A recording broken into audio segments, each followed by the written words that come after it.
Bueno, muchas gracias por la invitación a la doctora Fontemaki. Mi nombre es Liliana Elorriburu. Soy titular del Juzgado Especializado de Familia en Violencia Doméstica y Derechos Vulnerados de Niños, Niñas, Adolescentes. Soy miembro de la Asociación Uruguaya de Magistrados y Operadores Judiciales de Familia, Infancia y Adolescencia. Y como esta pandemia nos ha llegado a todos. Desde marzo de este año, 2020, el Poder Judicial se ha declarado en primer lugar en feria judicial sanitaria a través de una circular de la Corte. Posteriormente, en la reunión del Consejo Nacional Consultivo, lo que hemos hecho es adoptar determinadas pautas de actuación para la protección de los derechos, en este caso de los niños, niñas, adolescentes y de las mujeres víctimas de violencia en esta situación tan especial. La feria judicial sanitaria lo que implicó justamente es la suspensión de los plazos procesales y la actuación judicial que se encontraba programada.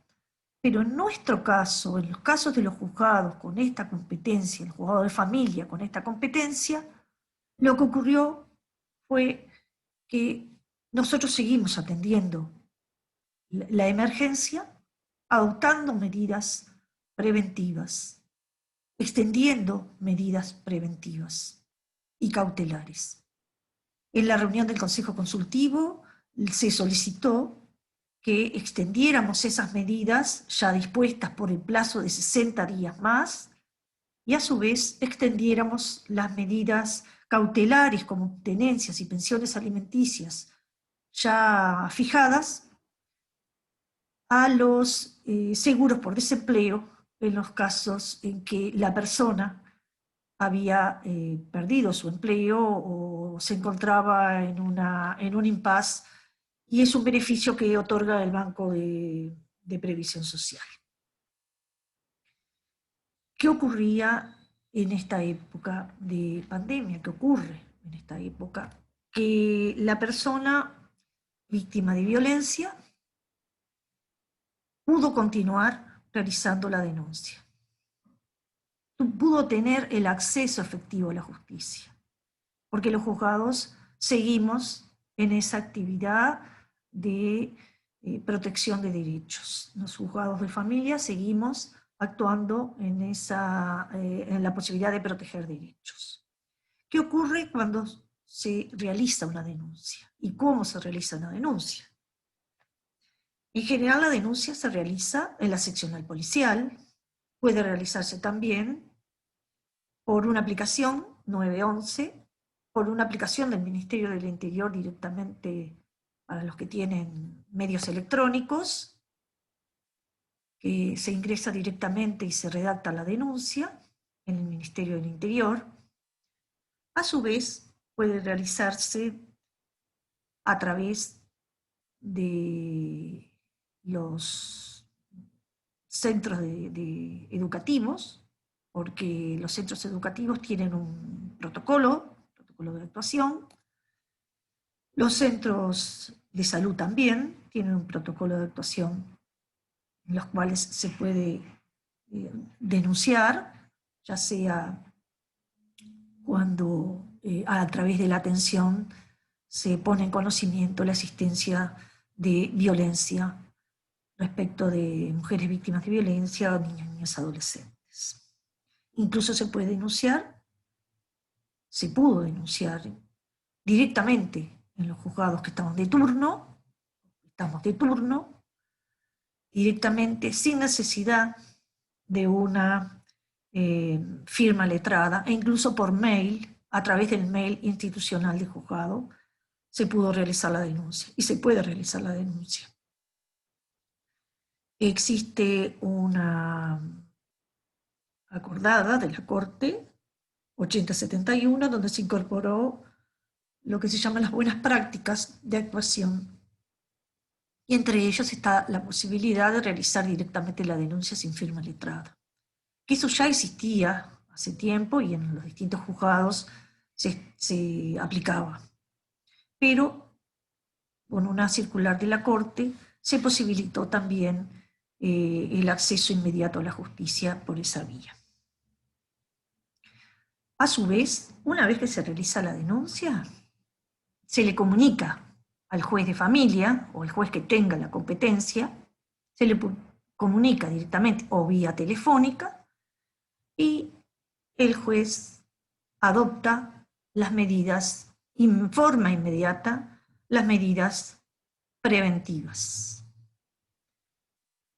Concomitantemente en que se le avisa la existencia de un hecho de violencia al juez de familia o al juez que tiene la competencia de urgencia, concomitantemente se le comunica a la Fiscalía Penal, que será la que, a través de los distintos medios, recabe las pruebas y pueda hacer responsable al victimario de su responsabilidad penal.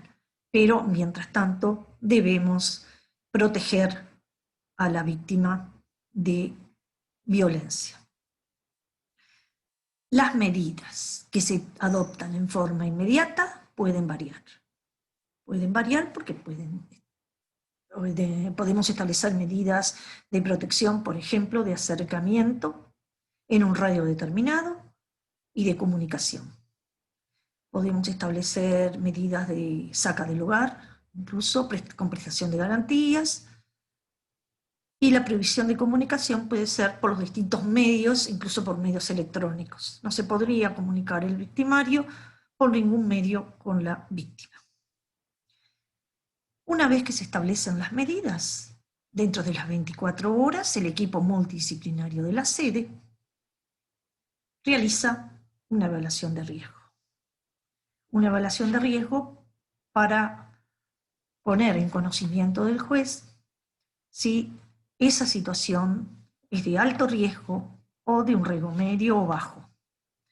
En ese momento se realiza, dentro de las 72 horas, está establecido, que se realice la audiencia.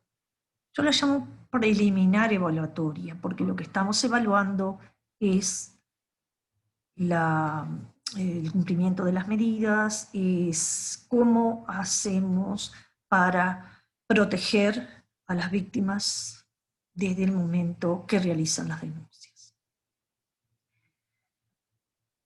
La audiencia.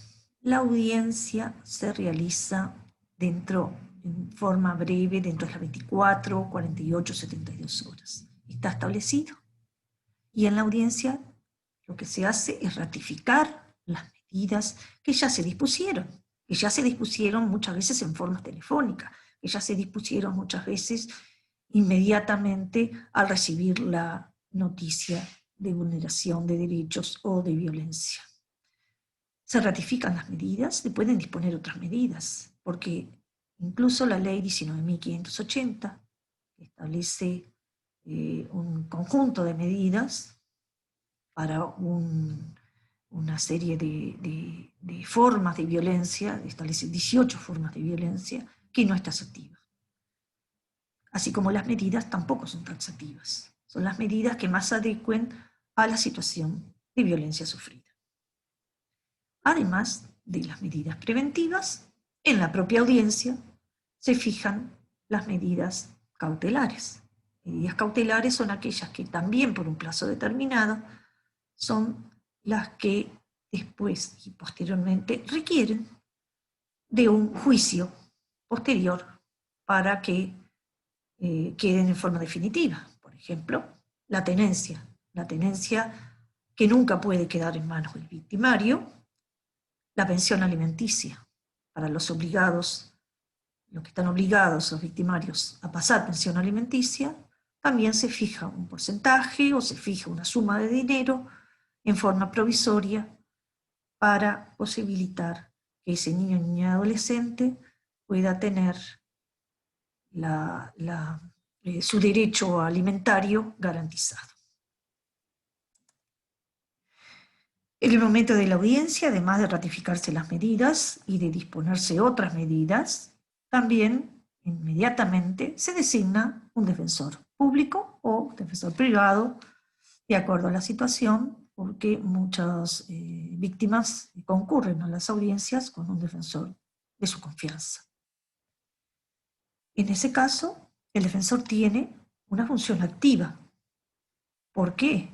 Porque va a ser el que pida que se ratifiquen las medidas, va a ser el que solicite también la derivación de la víctima a los equipos multidisciplinarios que por ley existen en nuestro país, ya sean en las sociedades públicas o privadas, y él va a ser el que por ley, además, pida todos los beneficios necesarios para garantizar esos derechos, la pensión alimenticia en el caso que haya hijos menores, la tenencia, el dispositivo de localización electrónica, cuando el equipo multidisciplinario considere que la situación a la que nos estamos enfrentando es de alto riesgo.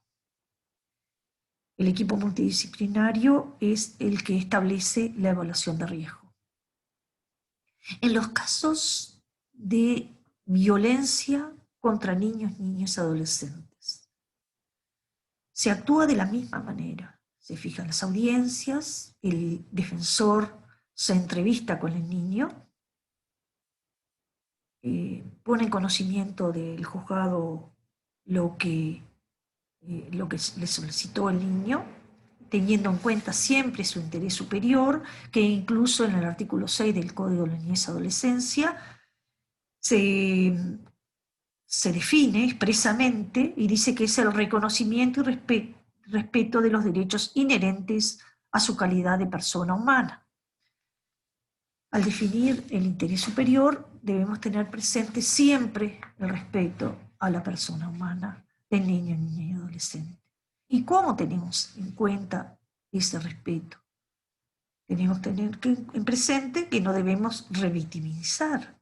Debemos tener presente que a través del defensor se lo puede oír. Debemos tener presente que en los casos de abuso sexual, el tribunal, o en los casos de violencias graves, el tribunal no puede interrogar al niño directamente, ni tampoco la seccional policial, la policía, los efectivos policiales tampoco pueden interrogar al niño, sino que será un equipo especializado el que oiga al niño y pueda intervenir en esos casos para evitar que varias veces o sucesivamente ese niño sea interrogado en las distintas etapas judiciales.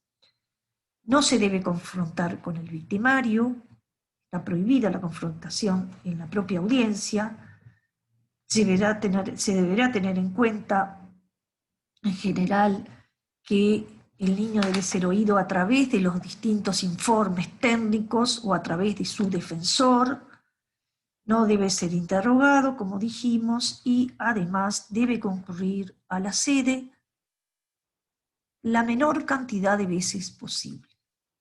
No se lo puede estar citando para oírlo en cada una de las etapas procesales, sino que se lo debe proteger y se lo debe oír una sola vez y por los equipos técnicos especializados.